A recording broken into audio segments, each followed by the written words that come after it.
नहीं है। मैं तो अडानी में काम करने वाले तमाम लोगों को कहना चाहता हूँ कि शोषण से मुक्त होना चाहते हो, लोहा गर्म है, मारो हथौड़ा, फैसला और पार करो। बोला इन्हों अडानी का ही पार्ट है, जबकि पता था कि उसका कोई पार्ट नहीं, वो आउटसोर्सिंग कंपनी है, बिल्कुल स्वतंत्र एजेंसी है। और आप सबको सुनकर आश्चर्य होगा कि उस कंपनी ने अभी कितने के पैसे की कटमनी किया है, तब उसे हटाया है। वो इसकी कंपनी नहीं है। एक तो पहले एनोप में रखा और फिर एनोप से एकाएक बिना मेरे कंसेंट का हटा देना, रातों रात। यह तो मनमानी है। ये बातें स्पष्ट है उसमें, खास करके रैयतों के लिए, कि भाई मुआवजे के अलावे एक परिवार अगर नौकरी लेना चाहता है तो उसकी फैमिली को नौकरी प्रेफर करेंगे, और ना नौकरी लेना चाहे, कोई परिवार में नहीं है, तो उसे 5.5 लाख रुपया देंगे। क्या सही कह रहा हूं कि गलत? ये बात बिल्कुल एग्रीमेंट एमओयू में लिखा हुआ है कि भाई अडानी दुनिया में अगर 10 शक्तिशाली कोई कॉर्पोरेट घराना तो उसमें से एक है, और उससे लड़ना थोड़ा कठिन है।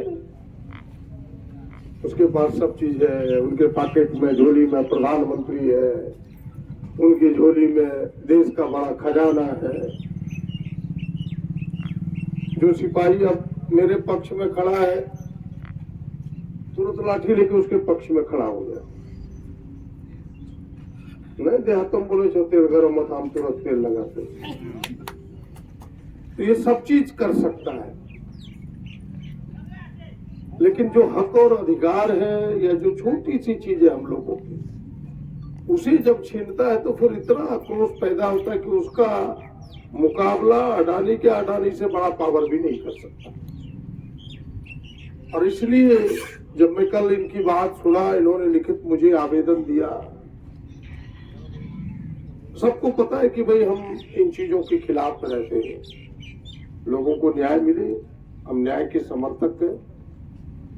ठीक है, लोग कंपनी बैठ गई, कंपनी ने जो वादे किए थे उन वादों को पूरा नहीं किया, उसके लिए अलग फोरम है। आपने देखा होगा कि अभी विधानसभा में भी हमने इस विषय को उठाया।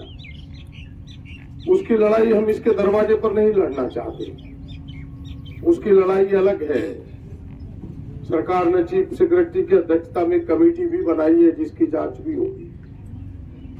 लेकिन जब मैंने आप सबकी तकलीफ को देखा तो हमें लगा कि एक बार फिर से अडानी के दरवाजे पर हमें जाना होगा, और इसलिए आपके बीच आया हूं। जिस समय मैं उस एग्रीमेंट को देख रहा था, फिर से एक बार दोहरा के मैं आज पढ़ा, हमें लगा कहीं मेरे पढ़ने में भूल चूक तो नहीं हुआ।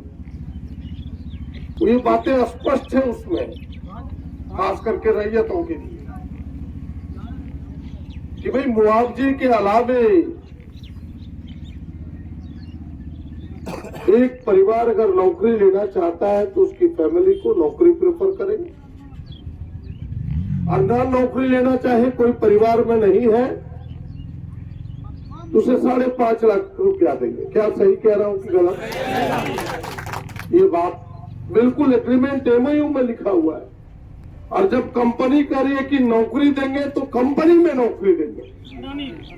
हमें कंपनी में अडानी कंपनी, हम लोग दूसरे को नहीं जानते थे पहले। कंपनी मीन्स अडानी कंपनी, दूसरा नहीं। कंपनी मीन्स ये नहीं कि मोतिया में कोई ट्रक एसोसिएशन है उसमें नौकरी दे देंगे।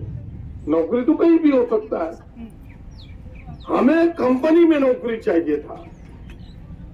लेकिन उस समय भी मैंने पहले ही कहा कितनी शक्तिशाली है, इतना मजबूत लोग है कि दबाव बनाता है, हम छोटे लोग हैं, हम झुक जाते हैं। उस समय भी लोगों ने कहा, हमने बात उठाई, शासन प्रशासन उसके तरफ खड़ा हो जाता है, हम सब मजबूर हो जाते हैं, लाचार व्यक्ति।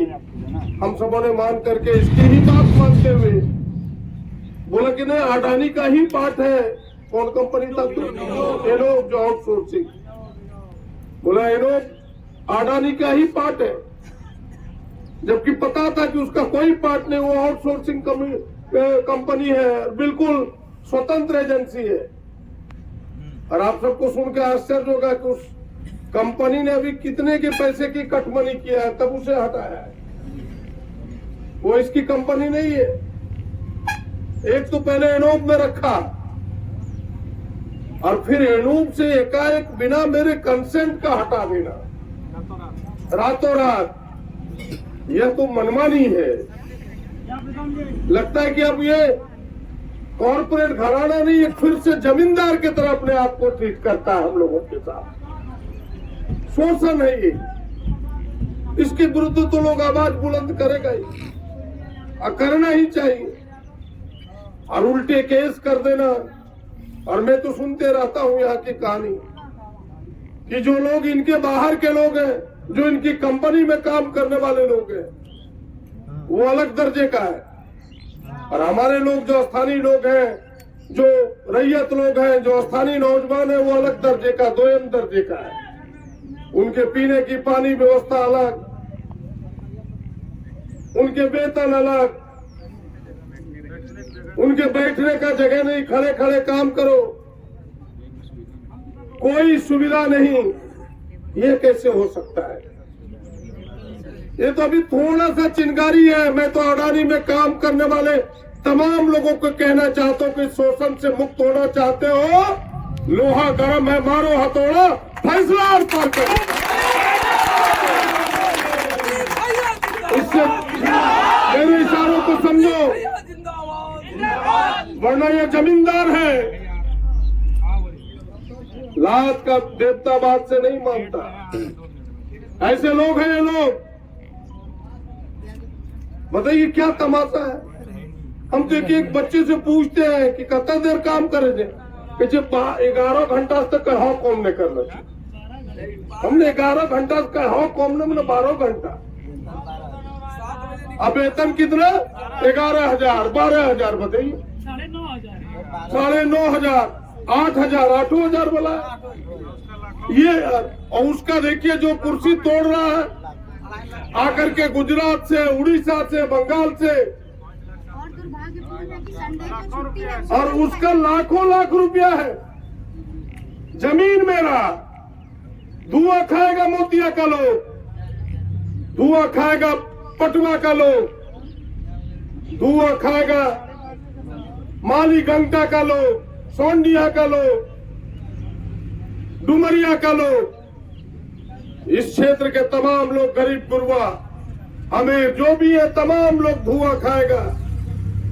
सारी चीज हम सब सहन करेंगे, लेकिन बड़ी बड़ी नौकरी हमारे बच्चे को नहीं मिलेगा। और जरा उनसे पूछे उनकी डिग्री क्या है। वो भी तो सिंपल पास है, एमबीए कोई है, कोई बस यही सामान्य, कोई इंजीनियर है। यहाँ के इंजीनियर को वो दर्जा नहीं मिलेगा। ये शोषण है। इस शोषण के खिलाफ मैं बधाई देता हूं तमाम नौजवानों को जो, और इन बहनों को जो